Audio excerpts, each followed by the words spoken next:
You may have heard that on August 2nd, the Webster Grove School District will ask voters to approve Proposition S, a zero tax rate increase bond issue to fund important improvements to our infrastructure, accessibility, and safety. After several months of research and planning, including extensive community engagement, we developed a proposal that ultimately went to the Board of Education and was approved.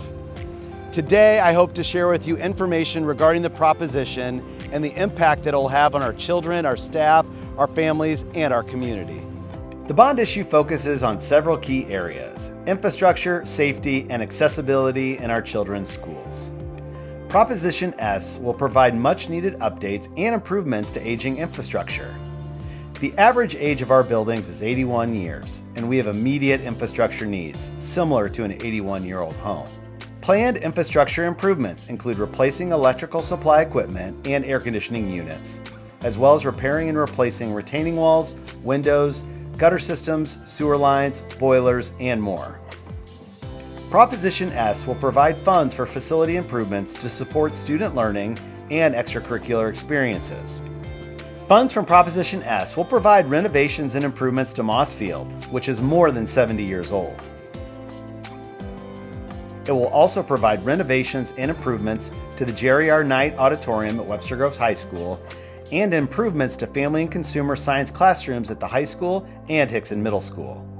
The bond issue will also fund improvements to Copland Field, which includes synthetic turf and will allow the softball and baseball teams to use the same field and dugouts. Proposition S will provide funds to update facilities, which will improve accessibility and the safety of students. You will see improvements to buildings and facilities that include ADA-compliant restrooms and seating at Moss Field, improvements to parking lots and sidewalks at our schools and facilities, improvements that meet ADA requirements on paths and playgrounds, updates to camera servers in our buildings, updated fire and burglar alarms, new interior, exterior doors, and more.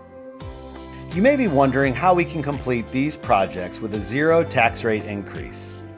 A bond issue is a standard way for schools to borrow money to pay for capital projects, such as maintenance, repair, and renovation costs. We were able to ask for this due to diligent work by the district, which included refinancing bonds and retiring other bonds early, combined with an increase in assessed valuation.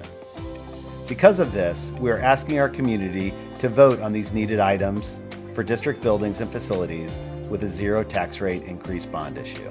For more information on the projects at your school, please visit our website. Thank you for taking the time to learn more about Proposition S, and thank you in advance for remembering to vote on August 2nd.